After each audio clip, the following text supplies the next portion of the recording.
8వ అధ్యాయము 6వ వచనం. నెహెమ్యా గ్రంథము 8వ అధ్యాయము 6వ వచనం అందరం కలిసి చదువుకుంటాం. Page number 407, 407. బైబిల్ మన వైపు ఉన్నప్పుడు ఎడం చేతి వైపున పేజీ నెంబర్ 407. నెహెమ్యా గ్రంథము 8వ అధ్యాయము 6వ వచనము అందరం కలిసి చదువుకుంటాం.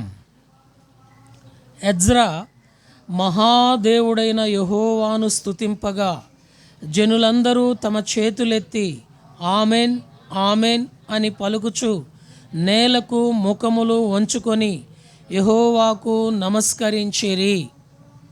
మరోసారి అందరం కలిసి చదివితే ఎంత శబ్దం బయటికి వినబడుతుందో అంత బిగ్గరగా, అంత స్పష్టంగా, అంత ప్రార్థనాపూర్వకంగా దేవుని వాక్యం చదవవలసిందిగా మనం చేస్తూ ఉన్నాం. అందరం కలిసి చదువుకుంటాం.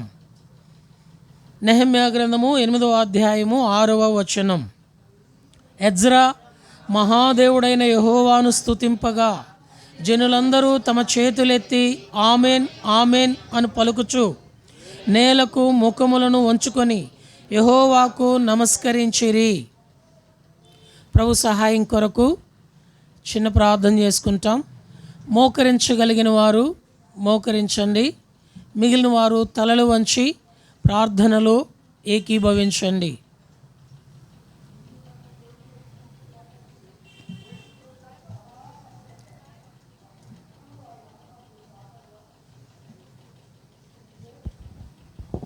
ప్రేమ కలిగిన మా తండ్రి యేసుక్రీస్తు వారి పేరిట స్తోత్రాలు చెల్లిస్తూ ఉన్నాం.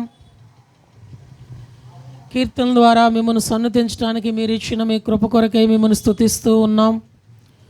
తిరిగి మా గమనానికి తీసుకుని వచ్చిన మీ వాక్య భాగమును దీవించి ఆశీర్వదించము. రాగలిగిన పరిశుద్ధుల హృదయాలకు ప్రీతికరమైన పరిచర్య చేయుటకు అయోగ్యుడను అపాత్రుడను నన్ను మీ సిలువ రక్తం చేత కడిగి మీ ఆత్మవశమునకు అప్పగించుకుంటూ నా పక్షముగా నిర్గమ 4:12, మత్తయి 10, 20, 21, 9 వచ్చిన వాగ్దానములు నెరవేర్చండి. తెరువబడిన ఆకాశమును మా మధ్య ఉంచండి. అత్యున్నతమైన సింహాసనము నుంచి మీ పరలోకపు తలంపులు మీరు మాకు అనుగ్రహించి ఆత్మస్వరూపి అయిన మిమ్మును ఆత్మతోనూ సత్యముతోనూ ఆరాధించినట్లు సిద్ధపరచమని మీ దయగలిగిన హస్తాలకు అప్పగించుకుంటూ యేసుప్రభువు వారి పేరిట హృదయమారా స్తుతులర్పించి ప్రార్థించి వేడుకుంటున్నాం మా తండ్రి, ఆమెన్.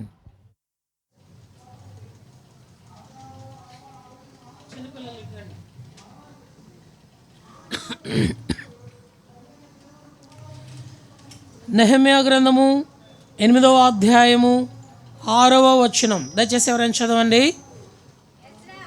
ఎజ్రా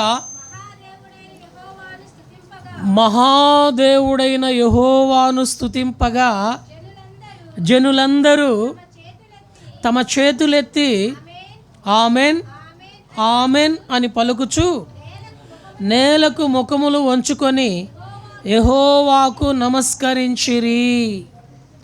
బబులోను దాస్యములో నుంచి దేవుని ప్రజలైన వారు విమోచించబడిన తరువాత ఎజ్రా నెహెమ్యా ద్వారా తిరిగి ఆత్మ సంబంధమైన మందిరముగా వారు కట్టబడుచున్న దినాలలో వారి కొరకై తిరిగి దేవుని ధర్మశాస్త్రపు వాక్యము ఎజ్రా ద్వారా నెహెమ్యా ద్వారా వినిపించబడినప్పుడు దేవుని ప్రజలైన వారు ఏం చేస్తున్నారు అంటే ఈ దేవుడు ఎలాంటి దేవుడని స్తుతిస్తున్నారు అంటే అక్కడ వ్రాయబడింది మహాదేవుడైన యెహోవాను స్తుతింపగా. ఎవరండి ఈ దేవుడు? మహాదేవుడు.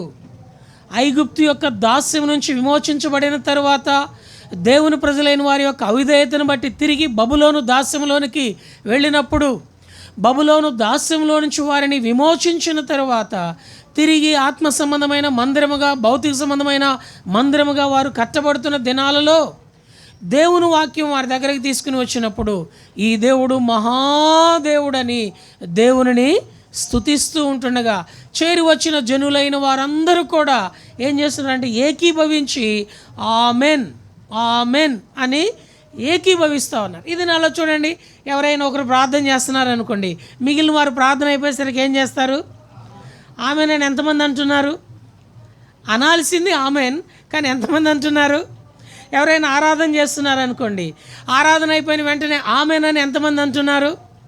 నేను కదగా చేస్తుంది, వాళ్ళు కదా అని వీళ్ళు మనసులో అనుకోవటము, లేకపోతే గట్టిగా అనలేకపోవటము, ఇష్టం ఉండి ఇష్టం లేక మనకు నచ్చిన వాళ్ళు ప్రార్థన చేసినా ఆరాధన చేసినా తిరిగి ఏకీభవించడానికి మనసు లేకుండా ఉంటారు. కానీ దేవుని వాక్యం సెలవిస్తుంది, ఈ దేవుడు మహాదేవుడు. ఈ దేవుని మనం స్తుతిస్తున్నప్పుడు మనము కూడా అందరం కలిసి ఏం చేయాలయ్యా అంటే ఆమెన్ ఆమెన్ అని ఏకీభవించి ప్రభువుని స్తుతించాలి. అందు మాత్రమే కాకుండా వారు తలలు వంచి, ఇంకా అక్కడ వ్రాయబడిన మాట చూస్తే నేలకు సాష్టాంగపడి తలలు వంచి దేవుని స్తుతిస్తూ నమస్కరిస్తూ ఆరాధిస్తూ ఉన్నారు. అలాగైతే ఈ మహాదేవుడు మన ఎడల జరిగించిన శ్రేష్టమైన మహాకార్యములను 5 జ్ఞాపకం చేసుకొని మనము ఈ దినాన దేవుని వాక్యానుసారంగా మహాదేవుడైన యెహోవాను స్తుతించ బద్ధులం. నెంబర్ 1 నోట్స్ రాసుకునేవారు, మహాదేవుడు మన ఎడల జరిగించిన మహాకార్యములు. మహాదేవుడు మన ఎడల జరిగించిన మహాకార్యములు. నెంబర్ 1 కీర్తన 74 12వ వచనం, Psalm 74 verse 12.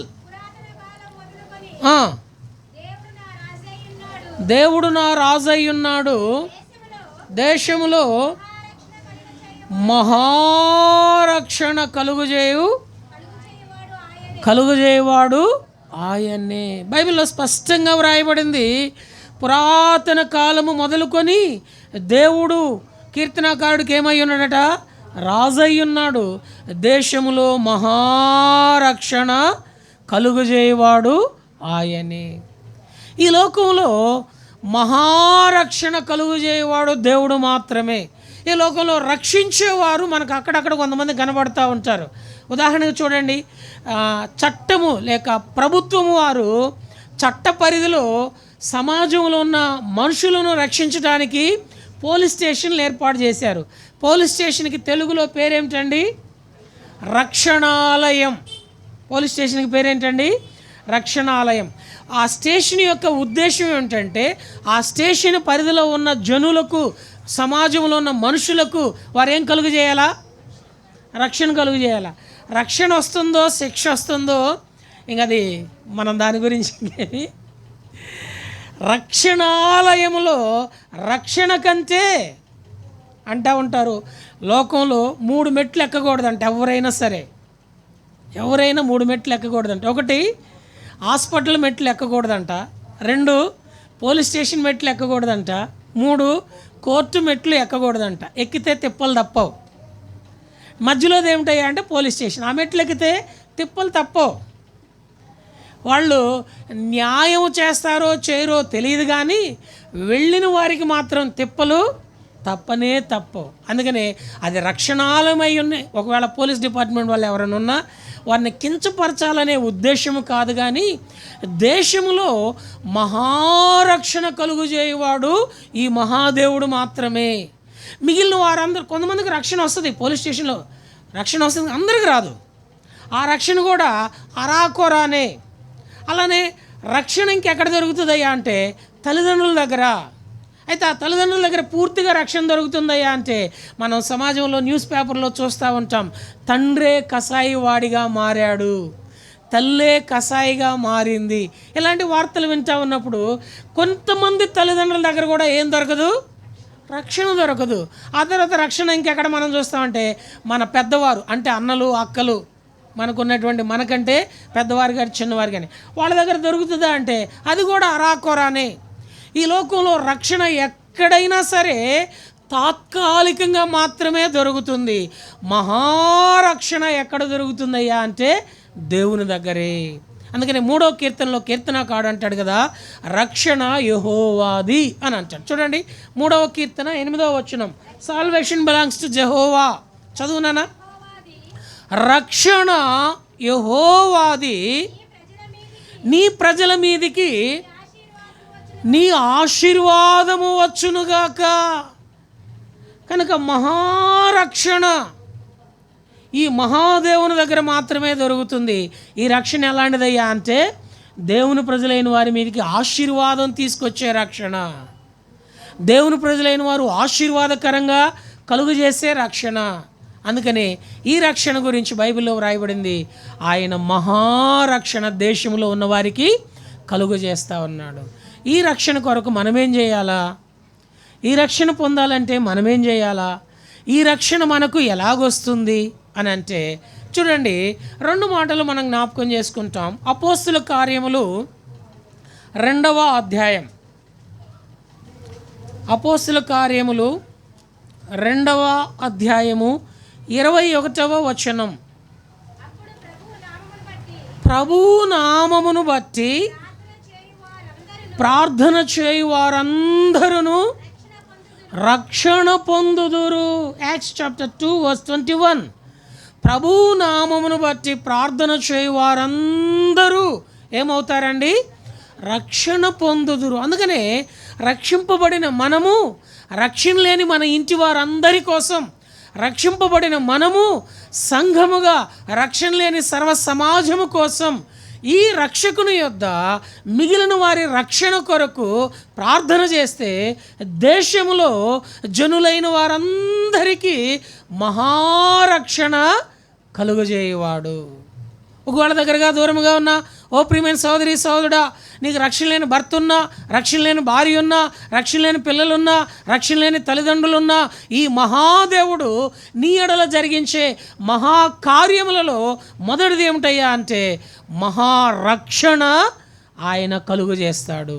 ఈ మహారక్షణ నీ అన్న వారందరికీ దొరుకునట్లుగా ఈయన నామమున నీవు ప్రార్థన చేస్తే చాలు, ఈయన నామమున నీవు వేడుకుంటే చాలు, ఈయన నామమున వ్యక్తిగతంగా కుటుంబముగా సంఘముగా ప్రార్థించడం ద్వారా దేశంలో ఉన్న జనులైన వారందరికీ దేవుడు ఏం చేస్తాడండి?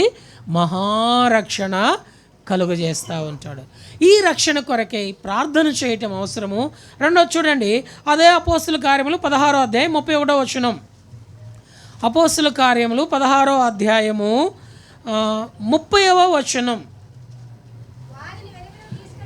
వారిని వెలుపలికి తీసుకుని వచ్చి, అయ్యలారా రక్షణ పొందుటకు మేమేమి చేయవలను అనెను. అందుకు వారు ప్రభువైన యేసునందు విశ్వాసముంచుము, అప్పుడు నీవును నీ ఇంటి వారును రక్షణ పొందుదురని చెప్పాను. ప్రభువు నామమున ప్రార్థన చేయడం మాత్రమే కాదు, ఈ రక్షణ నీవు పొందాలి అంటే ఏ ప్రభు అయిన యేసు నామమున నీవు ప్రార్థన చేసావో ఆ ప్రభు అయిన యేసు నామమున నీ విశ్వాసం ఉంచితే నీవు మాత్రమే కాదు, నీవెవరి కోసం ప్రార్థన చేస్తున్నావో వారు మాత్రమే కాదు, నీ ఇంటి వారందరూ కూడా ఏ రక్షణకు పాత్రలవుతారు? మహారక్షణ. ఈ లోకంలో ఎవరి ద్వారా కలిగినటువంటి ప్రాయశ్చిత్తం, ఈ లోకంలో ఎవరి ద్వారా దొరకనటువంటి పాపక్షమాపణ, ఈ లోకంలో ఎవరి ద్వారా దొరకనటువంటి రక్షణ ఈ దేవుడు తన నామమున తన ప్రజలైన వారికి అనుగ్రహించేవాడిగా ఉంటా ఉన్నాడు. కాబట్టి ప్రియమైన సోదరి సోదరుడా, ఈ మహాదేవుడు తన ప్రజలైన వారికి కలుగజేస్తున్న మహాకార్యములలో మొదటి కార్యం ఏమిటయ్యా అంటే మహారక్షణ. నీ కొరకు సార్వత్రిక సంఘంగా ప్రార్థన చేస్తున్నాం, నీ కొరకు స్థానిక సంఘంగా ప్రార్థన చేస్తున్నాం, నీ కొరకు రక్షించబడిన విశ్వాసి కుటుంబంగా ప్రార్థన చేస్తున్నాం, నీ కొరకు రక్షణ పొందిన భర్తగా, రక్షణ పొందిన భార్యగా, రక్షణ పొందిన తల్లిదండ్రులుగా, రక్షణ పొందిన పిల్లలుగా, రక్షణ పొందినటువంటి సహోదరుడిగా సహోదరిగా ప్రార్థన చేస్తూ ఉన్నాం. ఈ ప్రార్థనను బట్టి ప్రభు అయిన యేసునందు విశ్వాసం ఉంచడం ద్వారా నిర్ణయకాల సమయంలో నీకు నాకు తన వారికి దేవుడు ఏం కలుగు చేసినాడు? మహారక్షణ. ప్రభు ఈ రక్షణ లోకంలో ఎక్కడా దొరకదు. నా కొరకై సార్వత్రిక సంఘంగా మీ స్వరక్తం ఇచ్చుకున్న పరిశుద్ధులు ప్రార్థన చేస్తూ వచ్చారు, నా కన్న తల్లిదండ్రులు ప్రార్థన చేస్తూ వచ్చారు, నా ఇంట్లో రక్షించబడిన తల్లి తండ్రి తోబుట్టువులు ప్రార్థన చేస్తూ వచ్చారు, నా కొరకై నీవిచ్చిన స్థానిక సేవకులు ప్రార్థన చేస్తూ వచ్చారు. ఆ ప్రభువు నామను ప్రార్థన చేయడం ద్వారా ప్రభు అయిన యేసునందు విశ్వాసం ఉంచడాన్ని బట్టి నిర్ణయకాల సమయంలో నీ కుమారుడైన యేసుక్రీస్తు వారి ద్వారా నీవు నాకు అనుగ్రహించినటువంటి ఈ మహారక్షణ కొరకై ఏమిచ్చి నీ రుణాన్ని తీర్చగలను. యథార్థ హృదయంతో నా ఈ కొద్ది స్తుతి ఆరాధన నీకే అర్పించి ఆరాధిస్తున్నానని ఆయనను ఆరాధించబద్దులం. నెంబర్ 1, ఆయన మనకు మహారక్షణ కలుగజేస్తూ ఉన్నాడు. నెంబర్ 2, ఎఫెసీయులకు రాసిన పత్రిక 2వ అధ్యాయము 4-5 వచనాలు. Book of Ephesians chapter 2 verse 4 and 5. ఎఫెసీయులకు రాసిన పత్రిక 2వ అధ్యాయము 4. దేవుడు కరుణా సంపన్నుడై ఉండి మనము మన అపరాధముల చేత చచ్చిన వారమై ఉండినప్పుడు మన ఎడల చూపిన తన మహాప్రేమ చేత మనలను క్రీస్తుతో కూడా బ్రతికించెను. కృపచేత మీరు రక్షింపబడి ఉన్నారు. రెండవది, ఆయన మన ఎడల మహాదేవుడయ్యుండి జరిగిస్తున్న మహాకార్యములలో రెండవది ఏమిటయ్యా అంటే మహాప్రేమ చూపుతున్నాడు. మొట్టమొదటి ఏం చేశాడండి? మహారక్షణ. మహా అనే మాట సామాన్యమైనటువంటి మాట కాదు, అసమానమైనటువంటి మాట. మహారక్షణ ఇంకెక్కడ కూడా దొరకదు. తర్వాత రెండవదిగా ఆయన మన ఎడల ఎలాంటి కార్యం చూపుతున్నాడయ్యా అంటే మహాప్రేమ. ఈ ప్రేమ చేత మనల్ని ఏం చేస్తున్నాడయ్యా అంటే బ్రతికిస్తున్నాడు. మళ్ళా చదువునానమాట, ఎఫెసీ 2:4-5. కరుణా సంపన్నుడయ్యుండి అపరాధముల చేత చచ్చిన వారమై ఉండినప్పుడు సహితము మన ఎడల తన మహాప్రేమ చేత బ్రతికించాను. మనం అపరాధముల చేత చచ్చిన వారమై ఉండ సహితము. అపరాధము అనగా తెలిసి చేసే పొరపాట, తెలియక చేసే పొరపాట. చూడండి, మీకు కరెంటు బిల్లులు వస్తూ ఉంటాయి. ఈ 10వ తారీఖు లోపు కరెంటు బిల్లు వస్తూ ఉంటుంది కదండి. కరెంటు బిల్లు వెనక భాగాన మీరు పేపర్ తిప్పి చూస్తే మీరు 500 రూపాయలు కరెంటు కాల్చుకున్నారు అనుకోండి, రేపు 10వ తారీఖు లోపు కరెంటు బిల్లు కట్టాలా. ఒకవేళ కట్టని ఎడల, రేపు వచ్చే నెల 10వ తారీఖు లోపు కట్టని ఎడల ఆ పైన ఏ రుసుమట? అపరాధ రుసుము. అంటే చాలామంది కరెంటు బిల్లులు అంతగా పరిశీలించి చూడరు, కానీ ఎందుకో నాకు అలాంటివి కూడా చూడాలని ఆశ. ఆ పైన అపరాధ రుసుము, మరో 100 రూపాయల పెనాల్టీ కలిపి కదండి. అంటే ఇప్పుడు చెప్పండి, అపరాధ రుసుము అంటే అపరాధం అంటే ఎప్పుడు? తెలిసా తెలియక?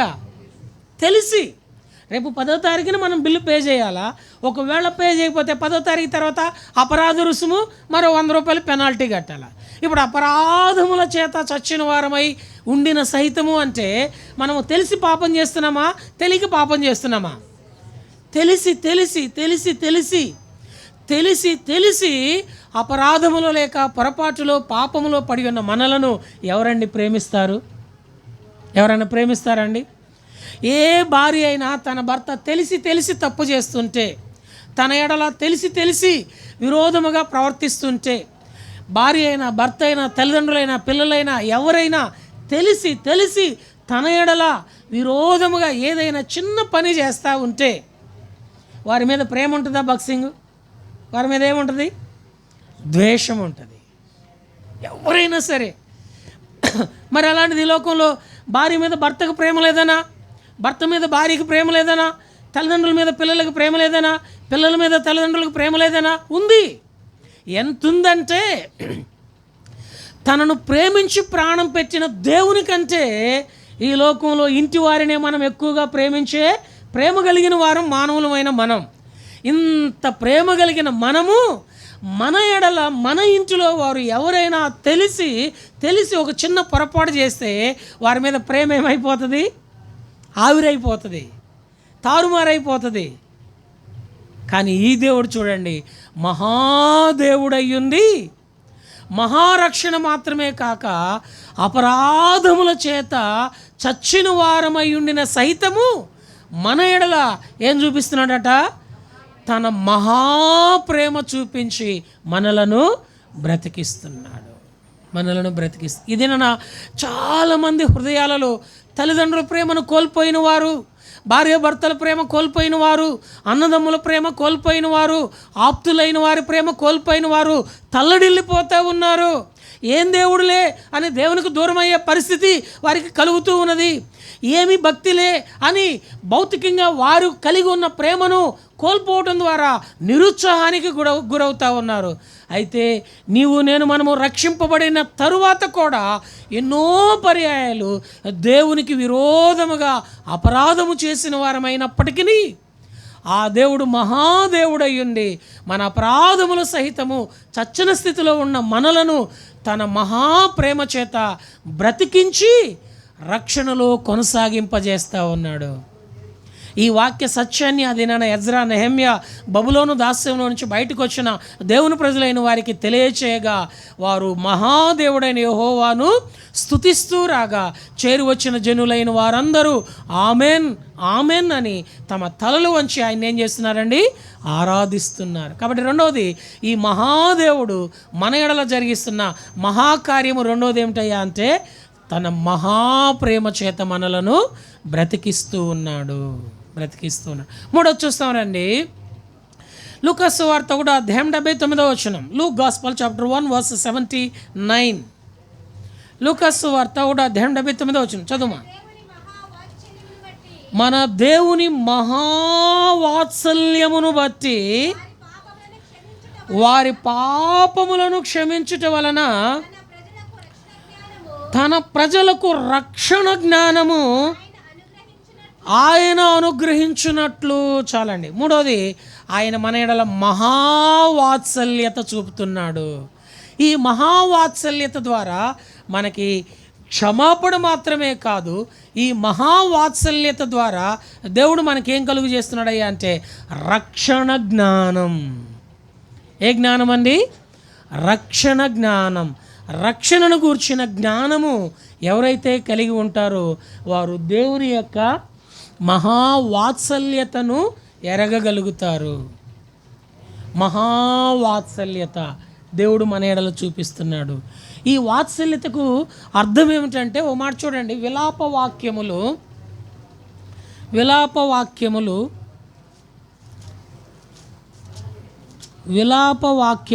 3వ అధ్యాయం ఇర్మియా గ్రంథం తర్వాత ఉంటుంది, పేజీ నెంబర్ 678, 22వ వచనం. యెహోవా కృపగలవాడు, ఆయన వాత్సల్యత ఎడతెగక నిలుచుచున్నది గనుక మనము నిర్మూలము కాకున్న వారము అనుదినము నూతనముగా ఆయనకు వాత్సల్యత పుట్టుచున్నది. వాత్సల్యత యొక్క పర్యాయ పదము లేక వాత్సల్యత యొక్క భావము ఇక్కడ 2 మాటలు జ్ఞాపకం చేయబడుతున్నాయి. ఒకటి ఏమిటంటే మనము నిర్మూలము కాకుండా ఉన్నాము. రెండవది ఏమిటంటే అనుదినము మన ఎడల ఆయనకు అంటే దినదినము నూతనమైన ప్రేమ, జాలి, కనికరము మన ఎడల చూపుతా ఉన్నాడు. తన మహావాత్సల్యత ద్వారా ఏ రోజుకు ఆ రోజు మన ఎడల దేవునికి ప్రేమ అధికమవుతూ ఉంది. నిర్మూలము కాకుండా ఉన్నాం. చూడండి, భౌతికంగా నిర్మూలం కాకుండా ఉన్నారు, భూమి మీద చాలామంది ఉన్నారు, కానీ ఆత్మీయంగా చాలామంది ఏమైపోయారండి? నిర్మూలమైపోయారు. మన మీద కూడా అలాంటి పరిస్థితులు ఎన్నో దాడి చేశాయి. ఆధ్యాత్మిక జీవితంలో దేవునికి దూరం అవటానికి ఎన్నో రకాలైన దాడులు అపవాది ద్వారా ఈ లోకంలో సంఘములో ఉన్న దేవుని ప్రజలైన వారి మీదకి వస్తూ ఉన్నాయి. మనం నా మటుకు నేను ఎన్నోసార్లు నిర్మూలము కావలసిన వాడిని ఆత్మీయంగా. అయితే దేవుడు మహాదేవుడు అయ్యుండి తన మహావాత్సల్యత చూపి దినదినము జ్ఞాపకం చేసుకొని ఆత్మీయంగా భౌతికంగా నిర్మూలము కాకుండా రక్షణను గూర్చిన జ్ఞానం. నేను అనుకున్నాను, చాలాసార్లు చచ్చిపోదాం అనుకున్నాను. ఒకసారి అయితే రైలు పట్టాల మీద పడుకున్నాను, పోయి నైట్ టైం రైలు పట్టాల మీద ఎందుకులే అసలు ఈ జీవితం, ఈ సేవ, ఇది వద్దు అని పడుకున్నాను. ట్రైన్ వస్తూ ఉంది, కళ్ళు మూసుకొని ప్రార్థన చేసుకుంటున్నాను. ఏమని ప్రార్థన చేసుకుంటున్నానంటే, ప్రభువా నరకం నుంచి తప్పించయ్యా అని ప్రార్థన చేసుకుంటాను. అదే జ్ఞానం అంటే అవివేకపు జ్ఞానం. ఆత్మహత్య చేసుకుంటూ నరకం నుంచి తప్పించమనేది అవివేకపు జ్ఞానం. అప్పుడు మనస్సాక్షి గద్దిస్తూ ఉంది. సండే స్కూల్ నుంచి విన్న వచనాలన్నీ గుర్తు చేస్తూ ఉన్నాయి. తన ప్రాణమును తాను తీసుకుని వాడు ఎన్నడూ కూడా పరలోకానికి పాత్రుడు కాడు. ఇదేమిటయ్యా అంటే రక్షణను గూర్చిన జ్ఞానం. రక్షణ అంటే ఇక్కడ మాత్రమే కాదండి, నిన్న రక్షించబడడం మాత్రమే కాదు, ఈరోజు రక్షించబడాలా, రేపు కూడా నిత్య రక్షణలోనికి రావాలా. ఈ రక్షణను గూర్చిన జ్ఞానము ఎవరైతే కలిగి ఉంటారో వారి ఆత్మను వారు ఆర్పుకోరు. అందుకని అక్కడ ఆ మాట వ్రాయబడింది, ఆత్మను ఆర్పకుడి. నా ఆత్మను ఆర్పుకోవటానికి నీకు నాకు అర్హత లేదు. ప్రాణం పెట్టడానికి ప్రాణం తీయటానికి ప్రభువైన యేసుక్రీస్తు వారికి తప్ప భూమి మీద ఏ నరునికి అర్హత లేదు. అందుకనే దేవుడు తన మహావాత్సల్యత చూపి మన ఎడల ఏం చూపుతున్నాడయ్యా అంటే రక్షణ జ్ఞానము కలుగు చేస్తూ ఉన్నాడు. ట్రైన్ దగ్గరికి వస్తూ ఉంది, ప్రార్థన చేసుకుంటూ ఉంటే లోపల నుంచి ప్రేరేపణ కలుగుతూ ఉంది. కళ్ళు గట్టిగా మూసుకున్నాను, ఎలా ట్రైన్ దగ్గరకు వచ్చిందో తెలియదు, నేను లేచిపోయాను. ఆకాశంలో నుంచి ఒక వాక్యం నా దగ్గరకు దిగి వస్తూ ఉంది. ఏ వాక్యం అయ్యా అంటే, శాశ్వతమైన ప్రేమతో నేను నిన్ను ప్రేమించుచున్నాను, విడువక నీ ఎడల కృప చూపించుతున్నా. ఆ వాక్యం దగ్గరికి ఆ వాక్యమే నన్ను లేపి బయటికి తీసుకుపోయింది. ఒకవేళ ఆ వాక్యమే గనక ఆ రోజు నన్ను దర్శించకపోతే ఈరోజు నా ఆత్మ ఆరని అగ్నిగుండంలో యాతన పడతా ఉండేది. రక్షణను గూర్చిన జ్ఞానము లేక ఇదేనన్నా అనేకులు ఆత్మీయంగా ఏమైపోతున్నారయ్యా అంటే దేవునికి దూరం అయిపోతూ ఉన్నారు. మరణము అనగా అర్థము దేవునికి ఎడబాయుట. భౌతికంగా చాలామంది జీవించే ఉన్నారు, కానీ ఆధ్యాత్మికంగా దేవునికి ఏమై ఉన్నారండి? ఎడబాసి ఉన్నారు. ప్రియమైన సహోదరి సహోదరుడా, మన దేవుడు ఎవరయ్యా అంటే మహాదేవుడు. ఈ మహాదేవుని ద్వారా మొదటిది మహారక్షణ కలుగుతుంది, రెండవది మహాప్రేమ కలుగుతుంది, మూడవది ఏం కలుగుతుంది అంటే మహావాత్సల్యత. ఈ వాత్సల్యత మనము నిర్మూలము కాకుండా రక్షణను గూర్చిన జ్ఞానం. ఈ దేవుని వాక్యం చదువుతూ ఉంటుంటే ఎంత జ్ఞానము దేవుడు తెలియజేస్తూ ఉన్నాడంటే, ఈ లోకంలో నా అంత పాపాత్ముడు బహుశా ఇప్పటి వరకు జన్మించలేదు, ఇక మీదట జన్మించడు, అంత ఘోరమైన పాపినని ఈ వాక్యం జ్ఞాపకం చేస్తూ ఉంది. ఈ వాత్సల్యత ద్వారా ఆ రక్షణను కూర్చున్న జ్ఞానము ఏం కలుగు చేస్తుంది? చదువునానా లూకాసు వార్త 1:79 వచనంలో మనం చదివినాము. లూకాసు వార్త 1:79 వచనము, మహావాత్సల్యమును బట్టి ఈ రక్షణను కూర్చున్న జ్ఞానం ఎప్పుడైతే మనకు దొరుకుతుందో మనకు ప్రాయశ్చిత్తము అంతరంగము నుంచి అందుకనే పౌలు అవసాన కాలంలో తిమోతికి పత్రిక రాస్తూ ఏమంటున్నాడంటే, పాపులందరిలో ప్రధానమైన పాపిని, తన యొక్క స్థితిని రక్షించబడిన క్రొత్తలో పౌలు ఏమన్నాడయ్యా అంటే అపోస్తులలో తక్కువ వాడిని. అపోస్తులు ఎంతమంది? 12 మంది. 12 మందిలో తక్కువ వాడు. ఆత్మీయంగా కొన్ని సంవత్సరాలు ఎదిగిన తర్వాత ఏమన్నాడయ్యా అంటే పరిశుద్ధులలో తక్కువ వాడిని. పరిశుద్ధులు ఎంతమంది? లోకంలో పరిశుద్ధులు ఎక్కువ ఉంటారా, పాపులు ఎక్కువ ఉంటారా? పాపులే ఎక్కువ ఉంటారు. కాబట్టి రెండవ స్టేజీ పౌలు తన దేవుని వాత్సల్యతను బట్టి రక్షణను కూర్చున్న జ్ఞానంలో ఎంతటి క్షమాపణ పొందినానని ఎరుగుతున్నాడంటే పరిశుద్ధులందరిలో పాపులు వాడిని. చివరి దశకు వచ్చేసరికి పౌలు గారు ఏమంటున్నారయ్యా అంటే పాపులందరిలో ప్రధానమైన పాపిని దేవుడు నన్ను క్షమించాడు. అదే మన దగ్గరికి వచ్చేసరికి ఆ క్రమం ఎలా ఉండదంటే అంతా రివర్స్. రక్షించబడినప్పుడు కొత్తలో మనం ఏమంటాం? నా అంత ఘోరమైన పాప ఇంకెవరూ లేరంటాం. 4 ఏళ్ళు జరిగిన తర్వాత ఏమంటాం? మా ఊర్లో నా అంత మంచివాడు ఇంకెవరూ లేరంటాం. ఒకవేళ రక్షించబడి సీనియర్స్ అనుకో, 25-30 ఏళ్ళు లేకపోతే 10 ఏళ్ళు అయిందనుకో, ఏమంటారంటే మా మందిరంలో కానీ అసలు మా సహవాసంలో కానీ నా అంత భక్తుడు ఇంకెవరు లేరంటాం. పౌలుకి మనకి రక్షణను కూర్చున్న జ్ఞానం యొక్క ఆ పరిధి అంతవరకు ఉంటుంది. చూడండి, పౌలు సంగతి చూస్తాము. పరిశుద్ధ గ్రంథంలో మనం గమనించి చూసినట్లయితే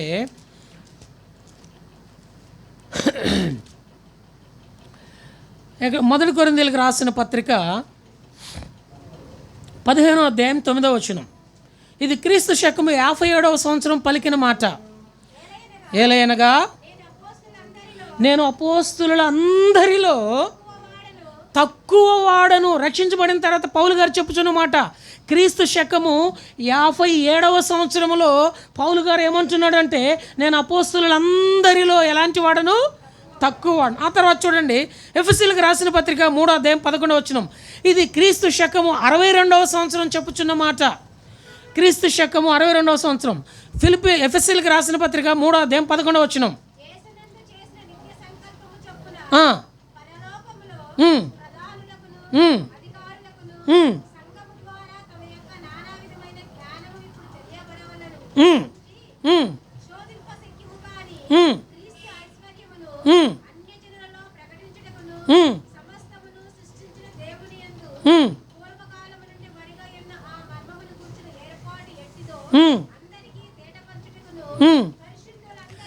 పరిశుద్ధులందరిలో అత్యల్పుడనైన నాకు. 57వ సంవత్సరంలో ఎవరిలో తక్కువ వాడట? అపోస్తులలో. ఆ తర్వాత 62వ సంవత్సరంలో ఎంతమందిలో తక్కువ వాడంట? పరిశుద్ధులలో. ఇప్పుడు తిమోతికి రాసిన మొదటి పత్రిక 1వ అధ్యాయము 15వ వచనం. ఇది 66వ సంవత్సరంలో రాసినటువంటి పత్రిక. 16వ వచనం చదువురా, మధ్య భాగం నుంచి చదువు. తన పూర్ణమైన దీర్ఘశాంతమును ఆ ప్రధాన పాపి అయిన నాయందు కనపరచినట్లు నేను కనికరింపబడి తిని. 57లో అపోస్తులలో తక్కువ వాడిని కదండి. 62లో పరిశుద్ధులలో తక్కువ వాడిని. 66లోకి వచ్చేసరికి పాపులందరిలో. ఇది ఏ జ్ఞానమయ్యా అంటే, దేవుని యొక్క మహావాత్సల్యతను బట్టి రక్షణను గూర్చిన జ్ఞానం. దైవజనుడు భక్త్ సింగ్ గారు అవసాన కాలమందు పడక మీదకి వెళ్ళే బహు కొద్ది రోజుల ముందు మిషనరీస్ కొంతమంది వచ్చి, బ్రదర్ మీరు ఇలాగూ పరిచర్య విస్తారంగా చేస్తూ ఉన్నారు, ఇంత మీరు ఎలా నేర్చుకున్నారు అని అంటే, మీరు ఎలా నేర్చుకున్నారు అంటే అప్పుడు భక్త్ సింగ్ గారు అన్నారంట, నేను నేర్చుకోలేదండి, ఇంకా నేర్చుకుంటూనే ఉన్నాను అన్నాడంట. నేను నేర్చుకోలేదు. ప్రపంచవ్యాప్తంగా దైవజనుడు భక్త్ సింగ్ గారి పేరిట కొన్ని వేల సంఘాలు, గిన్నీస్ బుక్ రికార్డు ప్రపంచవ్యాప్తంగా. ఆయన పడక మీదకి వెళ్ళే సమయానికి 15,000 సంఘాలు ఉన్నాయి. ఈరోజు 55,000 సంఘాలు పైబడి ఉన్నాయి విత్ రికార్డెడ్గా. అన్ని సంఘాలు స్థాపించి ఆత్మలు సంపాదించిన ఆ దైవజనుడు అవసాన కాలమందు అంటున్నాడంట, నేను నేర్చుకోలేదు, నాకు రాదు, ఇంకా నేర్చుకుంటూనే ఉన్నానన్నాడంట. అది రక్షణను గూర్చిన జ్ఞానం, ఆయన వాత్సల్యతను బట్టి. ఈరోజు 4 పాటలు పాడడం వచ్చి 2 మాటలు చెప్పడం వస్తే పట్టుకోవడానికి పగ్గాలు లేవు వాళ్ళని. ప్రియమైన సహోదరి సహోదరుడా, దేవుని యొక్క మహావాత్సల్యత మనము ఆధ్యాత్మికంగా భౌతికంగా నిర్మూలము కాకుండా రక్షణార్థమైన జ్ఞానాన్ని తెలియజేస్తూ ఉంటుంది. అందుకనే ఎదిగే కొద్దీ ఏమై ఉంటారంటే ఒదిగి ఉంటారు. మనం ఎంత ఆత్మీయంగా ఎదుగుతామో అంతగా దేవుని కొరకు తగ్గించుకోగలుగుతాం. వాళ్ళు తగ్గించుకొని ఏం చేశారంటే, తలలు ఎక్కడికి తీసుకెళ్లారంట? నేలకు తీసుకుని వెళ్ళి ఆయన్ని నమస్కరించి ఆరాధిస్తూ ఉన్నారు. కారణం ఏంటంటే దేవుడు మహావాత్సల్యత కలవాడు. 3 విషయాలు చేశాం. మొట్టమొదటిది, మహాదేవుడు ఎలాంటి కార్యాలు మన ఎడల జరిగించాడు? మొదటిది మహారక్షణ. దగ్గరగా దూరంగా ఉన్న ఓ ప్రియమైన సహోదరి సహోదరుడా, ఇంకా నీవు ఈ రక్షణ పొందకుండా ఉంటే లోకంలో నీకు శిక్షే ఉంది ఎక్కడైనా.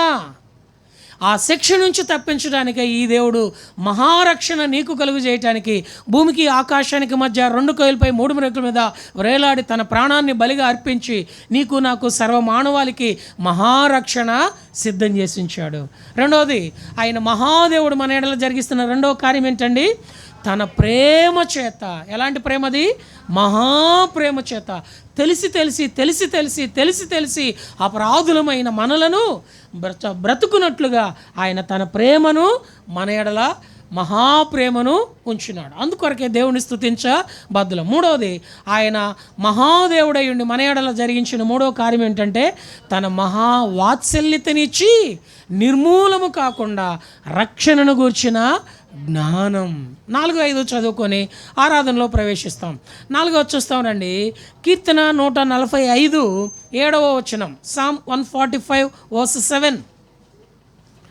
Psalm 145 verse 7. కీర్తన 145 7వ వచనం.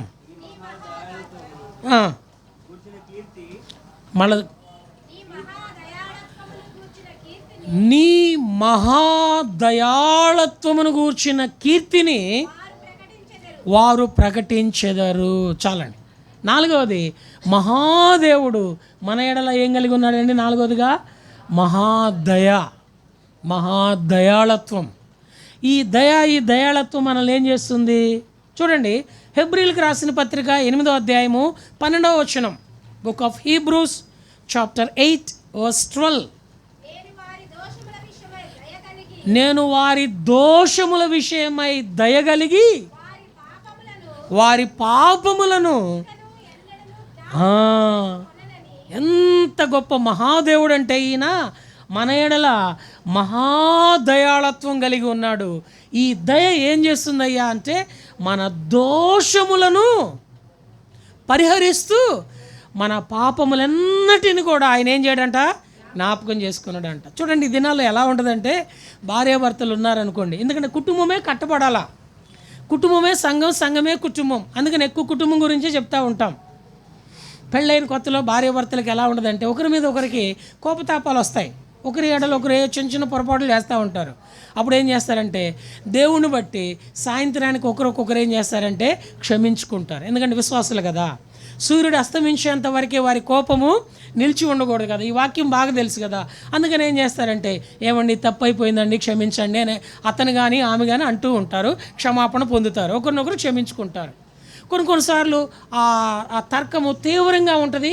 అయినా సరే ఏం చేస్తారంటే సేవకులు, తల్లిదండ్రులు, పెద్దలు, దినభాగము, కుటుంబ ప్రార్థన వారిని సరిచేస్తే ఒక్కొక్కరినొకరు క్షమించుకుంటారు. 2 సంవత్సరాల తర్వాత, 4 సంవత్సరాల తర్వాత మళ్ళా ఏదన్నా గొడవ వచ్చిందనుకోండి, వెంటనే ఏమంటారో తెలుసా? అప్పుడు ఊరుకున్నాను, అందుకే ఇప్పుడు దాకా వచ్చావు నువ్వు. అదే అప్పుడే కనుక నేను నిన్ను శిక్షించినట్టుగైతే కదండి. ఇప్పుడు చదువు హెబ్రీ 8:12 మళ్ళా చదువునానా.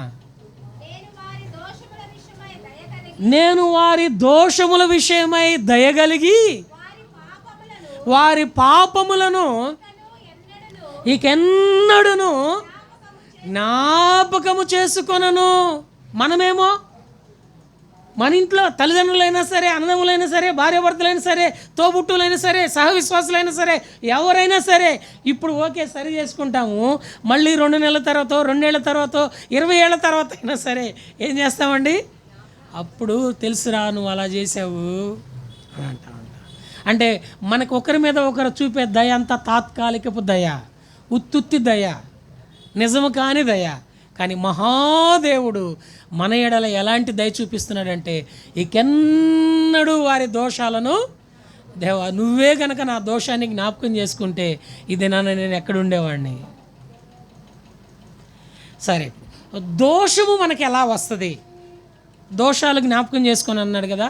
మనకి దోషం ఎలా వస్తుంది? బైబిల్లో నేను దోషిని అని ఫస్ట్ గుర్తెరిగిన వ్యక్తి ఎవరు? మీ అందరూ బాగా తెలుసు. నేను చెప్తే 4 కలుసుకొని ఇంత చిన్న ప్రశ్న అన్నా నన్ను అడిగేది అని అంటారు. Very good. ఫస్ట్ ఆదికాండం 4వ అధ్యాయం 13వ వచనంలో, వెరీ గుడ్, ఆదికాండం 4వ అధ్యాయం 13వ వచనంలో కయ్యూని కేక పెడుతున్నాడు. అయ్యో నా దోష శిక్ష నేను భరించలేనంత గొప్పది. కయ్యూని ఏం చేశాడని దోష అయ్యాడండి? కయ్యూని ఏం చేశాడని దోష అయ్యాడు చెప్పండి? తమ్ముడిని చంపాడు, అది లాస్ట్. అసలు ఫస్ట్ ఏం చేశాడు? ఆయనకు అంగీకారమైన ఆరాధన చేయాల. 2 అన్నదమ్ములు ఉన్నారు, వాళ్ళిద్దరూ మందిరానికి వెళ్ళారు. వాళ్ళిద్దరూ మందిరానికి వెళ్ళి ఏం చేస్తున్నారంటే ఆరాధించారు. అన్న ఆరాధన అంగీకరించలేదు, తమ్ముడు ఆరాధన అంగీకరించాడు. ఇప్పుడు అన్న అయిన వాడు ఏం చేయాలా? ఇప్పుడు ఇంట్లో 2 అక్క చెల్లెళ్ళు అన్నదమ్ములు ఉన్నారు. ఒకళ్ళు పాస్ అయ్యారు, ఒకళ్ళు ఫెయిల్ అయ్యారు. ఇప్పుడు ఫెయిల్ అయిన వాళ్ళు ఏం చేయాలా? పాస్ అయిన వాళ్ళ దగ్గరికి వెళ్ళి అక్క ఎలా చదివావు, ఎలా ప్రిపేర్ అయ్యావు నాకు కొద్దిగా చెప్పక్క అని చెప్పి గైడ్లైన్స్ తీసుకోవాలా కదండి. అలా కాకుండా మన ఇద్దరం ఒకే ఇంట్లో పెరిగాము, ఒకే కాలేజీలో చదివాము, నేను ఫెయిల్ అయ్యాను, నువ్వు పాస్ అయ్యావు కాబట్టి నువ్వు బతకడానికి వీల్లేదని పాస్ అయిన వాళ్ళ మీద అసూయపడి వాళ్ళకి హాని చేసామనుకోండి, ఇప్పుడు మనం ఏమవుతాం? దోషులం అవుతాం. కయ్యూను అందుకే దోషి అయ్యాడు. దేవుడు తన ఆరాధనను అంగీకరించకపోతే అంగీకరించిన విధానాన్ని తెలుసుకుని ఆ మార్గంలో నడవాలా. ఆ మార్గంలో నడవకుండా అంగీకరించబడిన ఆరాధకుని మీద అసూయ కలిగి, ఆ అసూయ తీవ్రత కోపము దాల్చి, ఆ కోపము వారిని చంపి, ఆ దేవుడే వచ్చి అవకాశం ఇస్తూ ఉంటే నీ తమ్ముడైన హేబేలు ఎక్కడ అంటూ ఉంటే దేవుడితో కూడా ఏం చేయడానికి ప్రారంభించాడు? నువ్వు భలేవాడివే, మా తమ్ముడికి నేనేమైనా. ఈరోజు కూడా ఇదే మాట చాలామంది, మీ రక్షణ లేని నీ భర్త ఎక్కడా అంటే నా భర్తకి నేనేమైనా కాపలా? రక్షణ లేని నీ భార్య ఎక్కడా? నా భార్యకి నేనేమైనా కాపలా? రక్షణ లేని నీ పిల్లలు ఎక్కడా? నా పిల్లలకి నేనేమైనా కాపలా? రక్షణ లేని నీ తోబుట్టువులు ఎక్కడ? నా తోబుట్టువులకి నేనేమైనా కాపలా? రక్షణ లేని నీ స్నేహితులు ఎక్కడ? నా స్నేహితులకి నేనేమైనా కాపలా అని అన్నామనుకోండి, దేవుని దృష్టికి మనం ఏమవుతాం? దోషులం. ఎలాంటి దోషం ఎంత మన మీద ఉంది? అయ్యో, నా దోష శిక్ష నేను భరించలేనంత గొప్పది. ఇలాంటి దోషభరితమైన నాయడల నీవు మహాదయాళుడవై నా దోషమును పరిహరించి ఈకెన్నడూ వాటిని జ్ఞాపకం చేసుకోకుండా నన్ను క్షమించి నీ రక్షణానందంలో నడిపిస్తున్నందుకు మహాదేవుడా, నీ మహాదయకు నన్ను కూడా పాత్రలుగా చేస్తూ వచ్చినందుకు ఏమిచ్చి నీ రుణాన్ని తీర్చగలను. యథార్థ హృదయంతో నా ఈ కొద్ది స్తుతి ఆరాధన నీకే అర్పించి ఆరాధిస్తున్నానని ఆయనను ఆరాధించబద్దులం. ఆఖరిది 5వది చూసుకొని ఆరాధనలో ప్రవేశిస్తాం. మొట్టమొదటిది, మహాదేవుడు మనకు చేసిన మహాకార్యాల్లో మొదటిది ఏంటండి? మహారక్షణ. ఇంకెక్కడ దొరకదు ఈ రక్షణ. రెండవది ఏంటండి? మహాప్రేమ. ఇంకెక్కడ ఇలాంటి ప్రేమ దొరకదు. మూడవది ఏంటండి? మహావాత్సల్యత. నిర్మూలము కాకుండా రక్షణను గూర్చిన జ్ఞానం. ఇది నా ఐఏఎస్ ఆఫీసర్కి కూడా రక్షణ గూర్చిన జ్ఞానము లేదు. నాలుగోది ఏంటండి? మహాదయ. దోషభరితలమైన మనము ఇకెన్నడూ కూడా శిక్షకు గురి కాకుండా ఆయన మన దోషములన్నిటినీ పరిహరించి క్షమించాడు. ఆఖరిది 5వది చూసుకుంటాము. మొదటి దినవృత్తాంతముల గ్రంథము 20వ అధ్యాయం 13వ వచనం. First Chronicles chapter 21 verse 13. మొదటి దినవృత్తాంతముల గ్రంథము 21వ అధ్యాయము 13వ వచనం. అందుకు దావీదు, నేను మిక్కిలి ఇరుకులో చిక్కి ఉన్నాను, యెహోవా మహాకృప గలవాడు, నేను మనుషుల చేతిలో పడక ఆయన చేతిలోనే పడుదునుగాక. చాలు. 5వ తలంపు ఏంటంటే ఆయన మహాకృప గలవాడు. ఏంటండి? ఆయన మహాకృప గలవాడు. ఆయన కృపే లేకపోతే మనం మనుషుల చేతిలో చిక్కుకుంటాం. మనుషులు మనల్ని ఏం చేయాలని చూస్తున్నారో తెలుసండి? ఇదేనా మనిషిని ఏం చేయాలని చూస్తున్నాడో తెలుసా? గిట్టని వారిని. చూడండి ఆ మాట. 124వ కీర్తన 124వ కీర్తన 2వ వచనం. వారి ఆగ్రహము మన పైన రగులు కొనినప్పుడు యెహోవా మనకు తోడై ఉండని ఎడల వారు మనలను ప్రాణముతోనే మింగివేసి ఉందురు. దేవుని కృపే గనక మన మీద లేకపోతే మన మీద వారి కోపము ఆగ్రహం రగులుకొని బ్రతికుండగానే మనల్ని ఏం చేయాలనుకుంటున్నారు? మింగేయాలనుకుంటా ఉన్నారు. అందుకనే దావీదు అంటున్నాడు, దేవుడు మహాకృప కలిగి. కృపకి ఒక చిన్న నిర్వచనం చెప్పి మనము ఆరాధనలో ప్రవేశిస్తాం. మనము దేనికి అర్హులమో దానికి పాత్రులు కాకుండా చేసింది దేవుని కృప. మనము దేనికి అర్హులము కామో దానికి అర్హులుగా చేసింది దేవుని కృప. ఉదాహరణకి మొదటి వరుస, మనం దేనికి అర్హులము? పాతాళానికి, మరణానికి అర్హులం. అయితే దేవుని కృప మన ఎడల చూపి పాతాళానికి వెళ్లకుండా, మరణానికి వెళ్లకుండా కాపాడింది. దేనికి అర్హులం కాము? పరలోకానికి అర్హులం కాము. అయితే దేవుని కృప మనకేమిచ్చింది? పరలోకం ఇచ్చింది. అందుకనే దావీదు అంటున్నాడు, యెహోవా మహా కృప. నేను మనుషుల చేతిలో పడితే నన్ను పాతాళానికి పంపిస్తారు. అందుకని దేవుని చేతిలో గనక పడితే దేవుడు కృప కలిగిన వాడు గనక ఏ శిక్షకైతే పాత్రున్నో ఆ శిక్ష నా మీద లేకుండా చేసి, ఏ రక్షణకైతే నేను పాత్రును కాను ఆ రక్షణను నాకు ప్రసాదించే ఆయన ఎవరయ్యా అంటే మహా కృప కలిగిన వాడు. సౌలుకు దూరం చేసినట్లు నా కృపను నీకు దూరం చెయ్యను. దావీదుకు శాశ్వతమైన కృపను కనపరిచెదను. ఇది నన్ను నీ ఎడల నా ఎడల కూడా దేవుడు ఏమై ఉన్నాడంటే మహాకృప కలిగిన వాడు. ఈ మహాదేవుడు ఈ 5 మహాకార్యములు మన ఎడల జరిగించినందుకు ఆయనను మనము ఆరాధించబద్ధులం. 5 విషయాలు చూసుకున్నాం. వాటిని ఒకసారి గుర్తు చేసుకొని 5 అనుభవంతో మనం ఆరాధనలో ప్రవేశిస్తాం. నెంబర్ 1, మహాదేవుడు మన ఎడల ఏం జరిగించినాడండి? మహారక్షణ. ఇంకా ఎవరైనా ఈ రక్షణకు పాత్రలు కాకుండా ఉంటే ఇదే మిక్కిలి అనుకూలమైన సమయం. ప్రభువు నామమున నీ కొరకు చేస్తున్న ప్రార్థన ప్రభు అయిన యేసుక్రీస్తునందు నీవు విశ్వాసం ఉంచడం ద్వారా నీకును ఈ మహారక్షణ, నిన్ను బట్టి నీ ఇంటి వారందరికీ ఈ మహారక్షణ దేవుడు కలుగుజేయవాడు. రెండవది ఏంటండి? తన మహాప్రేమ చేత ఈ లోకంలో ఉన్న వారందరి ప్రేమ అప్ అండ్ డౌన్గా తారుమారు అవుతూ ఉండొచ్చు, మార్పు చేర్పులు చెందుతూ ఉండొచ్చు. అయితే దేవుని ప్రేమ ఎలాంటిదండి? మారని ప్రేమ, మార్పు లేని ప్రేమ, మహాప్రేమ, అపరాధులమైన మనము బ్రతుకున్నట్లుగా రక్షించే ప్రేమ. మూడవది ఏంటండి? తన మహావాత్సల్యత, నిర్మూలము కాకుండా రక్షణను గూర్చిన జ్ఞానం కలుగు చేస్తుంది. అందుకొరకే మనం ఆయనను ఆరాధించబద్ధులం. నాలుగోది ఏంటండి? మహాదయ. ఆయన మహాదయాళత్వము మన దోషములన్నిటినీ పరిహరించి ఇకెన్నడూ కూడా వాటిని ఏం చేసుకోడంట? జ్ఞాపకం చేసుకో. మనం చూడగానే క్లీన్ చిట్, ఏ రోజుకి ఆ రోజు దేవుడు మనల్ని చూడగానే, ఇప్పుడు జానీ బ్రదర్ని దేవుడు చూడగానే, ఈరోజు చూడగానే ఎలా ఉంటుందంట దేవుని దృష్టికి? Clean chit. రాత్రికి అపవాది వెళ్ళి నువ్వు భలేవాడివే, ఏమనుకుంటున్నావు నువ్వు అని రిమార్క్స్ చూపిస్తూ ఉంటుంటే యేసుప్రభువు వారు చూడగానే ఆయన రక్తం కిందకు తీసుకొని రాబడినాడు. Clean chit. అపవాదికి పిచ్చెక్కిద్ది. కారణం ఏంటంటే నీ మీద నా మీద ఏముంది? ఆయన దయ, ఆయన దయాళత్వం. దేవా, నీ దయాళత్వాన్ని బట్టి నా దోషములన్నిటికీ నీవు జ్ఞాపకం చేసుకునేవాడివి కావు. అందుకే నీవు మహాదేవుడవు. తలలు వంచి నిన్ను ఆరాధిస్తున్నాను.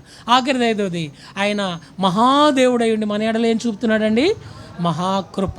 దేనికి పాత్రులము ఆ శిక్షకు పాత్రులం కాకుండా, దేనికి అపాత్రులము ఆ పరలోకానికి పాత్రులగునట్లు ఆయన కృపను మన ఎడల కనపరుస్తూ వచ్చినందుకు 5 మహాకార్యము మహాదేవుడు మన ఎడల జరిగించినందుకు మనము కూడా పితరుల వలె తలలు వంచి ఆయనను ఆరాధించబద్ధులం. ఇంకా ఎవరైనా ఈ మహాదేవుని యొక్క రక్షణకు దూరంగా ఉంటే, ఇంకా ఎవరైనా ఈ మహాదేవుని యొక్క ప్రేమను దూరం చేసుకుంటూ ఉంటే, ఇంకా ఎవరైనా ఈ మహాదేవుని యొక్క వాత్సల్యతను నిర్లక్ష్యం చేస్తూ ఉంటే ఇదే మిక్కిలి అనుకూలమైన సమయం. బెరాకాలో చేరి వచ్చిన పరిశుద్ధులైన వారు మహాదేవుని ద్వారా కలిగిన ఈ 5 ఆత్మీయ స్థితిని బట్టి ఆరాధిస్తుంటుండగా, ఆరాధించను ఓ ప్రియమైన సహోదరి సహోదరుడా, చిన్న ప్రార్థన, దేవా పాపినైన నన్ను కరుణించు అని నీవు హృదయపూర్వకంగా చెప్పగలిగినట్లయితే ఈ మహాదేవుడు తన మహాదయాళత్వాన్ని నీ ఎడల కనపరిచి తన మహాకృపకు పాత్రుగా చేసి నిన్నును నీ అన్న వారందరిని కూడా రక్షణలోనికి తీసుకొని రాగలుగుతాడు. ఈ సమయంలో అందరం లేచి నిలబడి ఓ పాట పాడుకుంటాము. పాటలు పాడే బ్రదర్స్ రండి. అందరం లేచి నిలబడి ఓ పాట పాడుకుంటాం.